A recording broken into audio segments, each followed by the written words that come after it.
বাংলাদেশে সফররত ডোনাল্ড ট্রাম্পের বিশেষ দূত এবং ডোনাল্ড ট্রাম্পের খুবই ঘনিষ্ঠ বন্ধু সার্জিও গোর দক্ষিণ এশীয় অঞ্চলে আমেরিকার যিনি দূত এবং ভারতে নিযুক্ত আমেরিকার রাষ্ট্রদূত, তিনি সফরের আজকে শেষ দিন। তিনি গতকালকে রোহিঙ্গা ক্যাম্প পরিদর্শন করেছেন।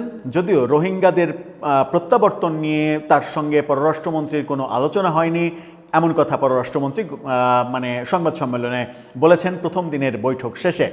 তার মানে ব্যাপারগুলো মেলে না। যদি রোহিঙ্গা বিষয়ক কোনো কথা নাই হয় তাহলে রোহিঙ্গা ক্যাম্পে তিনি গেলেন কেন?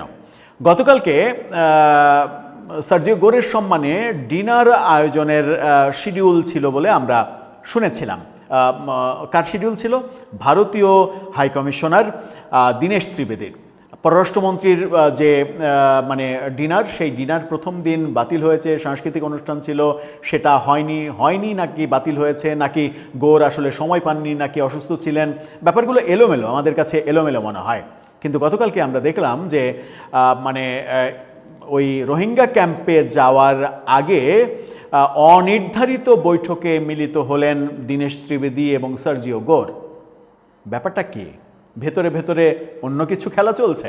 দর্শক, একবার চলুন একটু ভেতরে ঢোকার চেষ্টা করি। যদিও ভেতরে ঢোকা সম্ভব নয়, যতটুকু কাছাকাছি যাওয়া যায় আলোচনা করে ভেতরের রহস্যটা বোঝার চেষ্টা করি। এই ভিডিওতে থাকবেন পলিটিক্স টিভির নিয়মিত আয়োজনে।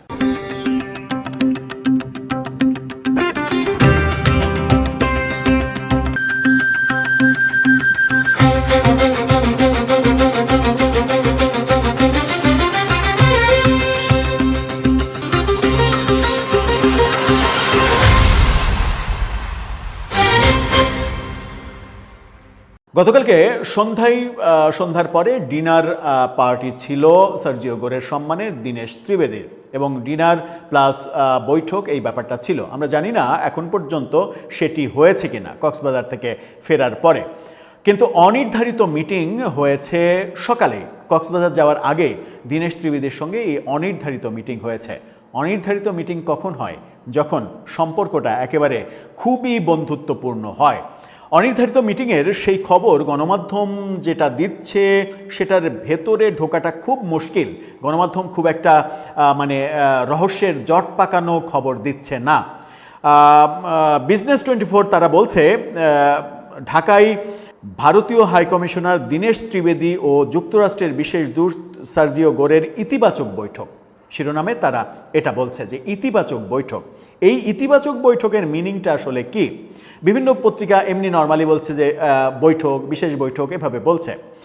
এখানে বলা হচ্ছে যে যুক্তরাষ্ট্রের দক্ষিণ এবং মধ্য এশিয়া বিষয়ক বিশেষ দূত সার্জিও গোর বাংলাদেশে ভারতের হাইকমিশনার দীনেশ ত্রিবেদীর সঙ্গে একটা বৈঠক করেছেন, এবং এই বৈঠকটা অনির্ধারিত। সকালে বৈঠক হওয়ার কথা ছিল না। রাজধানীর একটি হোটেলে এই বৈঠক অনুষ্ঠিত হয়।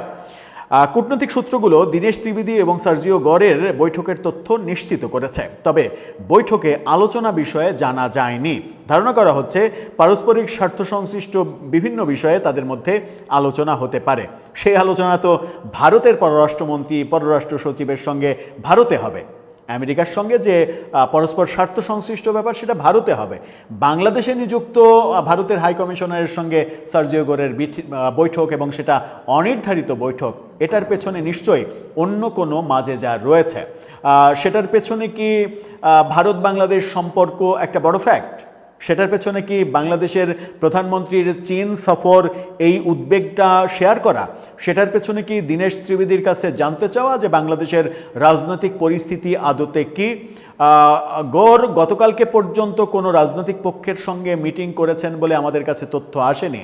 আজকে শেষ দিনে এসে সেটা করবেন কিংবা করেছেন কিনা সেটাও আমরা এখন পর্যন্ত নিশ্চিত না। তবে তার সফরসূচির মধ্যে রাজনৈতিক নেতাদের সঙ্গে বৈঠক অন্তর্ভুক্ত আছে বলেই আমরা জানি। শেষ পর্যন্ত কি হবে জানি না।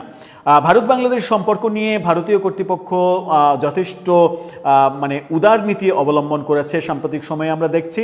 ঠিক সেই সময় গড়ের এই দীনেশ ত্রিবেদীর সঙ্গে অনির্ধারিত বৈঠক কিন্তু অনেক প্রশ্ন তৈরি করতেই পারে। 3 দিনের সফরে বৃহস্পতিবারে ঢাকায় এসেছেন তিনি। এটি তার প্রথম বাংলাদেশ সফর। সফরের শুরুর দিন আমাদের পররাষ্ট্রমন্ত্রীর সঙ্গে তার বৈঠক।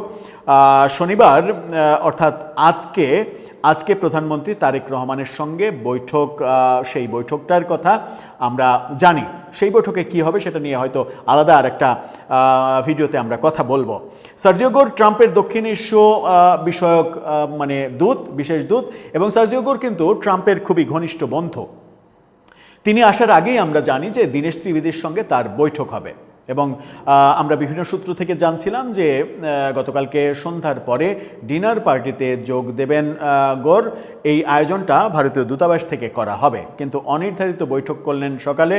রাতে এই ডিনার পার্টি হয়েছে কিনা সেটা আমরা জানি না, কারণ এই বিদেশি রাষ্ট্রদূত কিংবা বিশেষ প্রতিনিধিদের ইন্টারনাল ব্যাপারগুলো ততক্ষণ পর্যন্তই গণমাধ্যম জানে যখন তাদের পক্ষ থেকে ফরমালি জানানো হয়। এর বাইরে কিন্তু সাংবাদিকদের অ্যালাউ করা হয় না। সাংবাদিকদের অ্যালাউ না করে অনেক ঘটনা তারা ঘটানোর চেষ্টা করে, অনেক মিটিং, অনেক কথাবার্তা তারা বলে। এখন আমাদের অপেক্ষা করতে হবে তার এই সফর শেষে গণমাধ্যমের ইনভেস্টিগেটিভ রিপোর্টে উঠে আসা চিত্রের অপেক্ষা।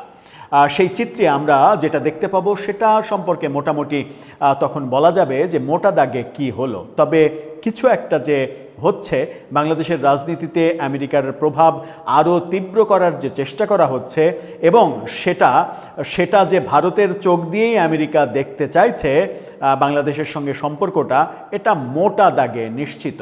তা না হলে তিনি বাংলাদেশে এসে দীনেশ ত্রিবেদীর সঙ্গে এই আনুষ্ঠানিক অনানুষ্ঠানিক কোনো বৈঠকই করতেন না।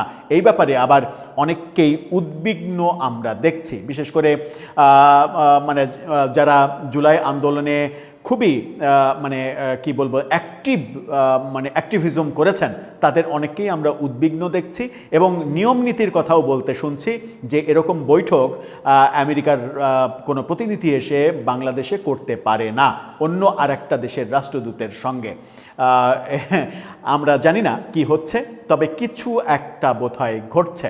তবে যেটাই ঘটুক সেটা যেন বাংলাদেশের মানুষের কল্যাণে হয়, সেটুকুই আমাদের প্রত্যাশা, এবং বাংলাদেশের মানুষের কল্যাণের বিপক্ষে গিয়ে সরকারও কিছু করবে না, সেই প্রত্যাশা আমাদের সরকারের কাছে শুধুমাত্র ব্যক্ত করা ছাড়া আর তো কোনো গত্যান্তর নেই। দর্শক, আপনি কি বুঝতে পারছেন ভেতরে ভেতরে কিছু একটা হচ্ছে কিনা?